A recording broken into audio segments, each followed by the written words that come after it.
Uh, ni vizuri katika maisha tuwe watu ambao ni wa kujiita mkutano. And by this I want to mean pata nafasi ya kujihoji wewe mwenyewe, upate kujua kwa nini unapitia hali fulani, upate kujua kwa nini unapitia mateso katika dunia. Kuna watu wanapitia katika hali ngumu kwa maisha, kuna watu wanapitia mateso ya dunia, sio kwa sababu ilikuwa imekusudiwa watapitia ile hali, lakini kwa sababu ya maamuzi katika maisha, ama pia kwa sababu ya upumbavu ama ujinga. Na sijatusi mtu hayo ni maandiko. Nataka ukienda ukipata nafasi usome the book of Psalms 107 verse 17.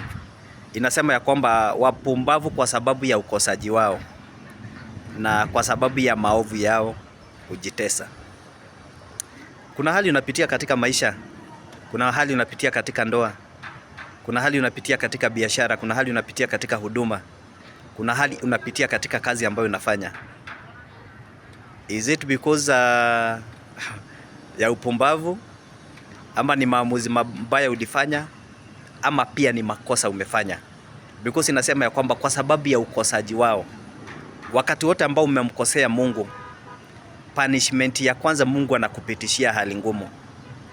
So inaweza kuwa hapo nyuma mambo ilikuwa inakuendea vizuri, lakini sasa unaona kila kitu inaenda mrama. Inawezekana hapo mbele pengine ndoa ilikuwa inaendelea vizuri, biashara ilikuwa inaendelea vizuri, huduma ilikuwa imeinuka inaendelea vizuri, lakini kwa saa hii unapitia changamoto.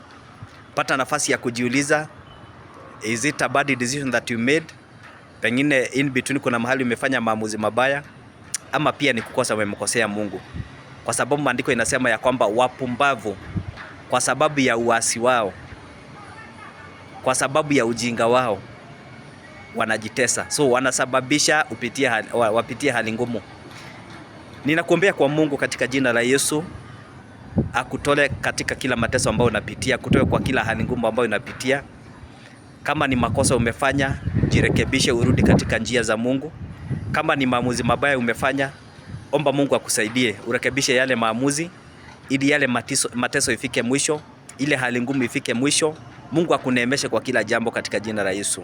Barikiwa sana, share hii video na najua kama Mungu atakusaidia. Shalom.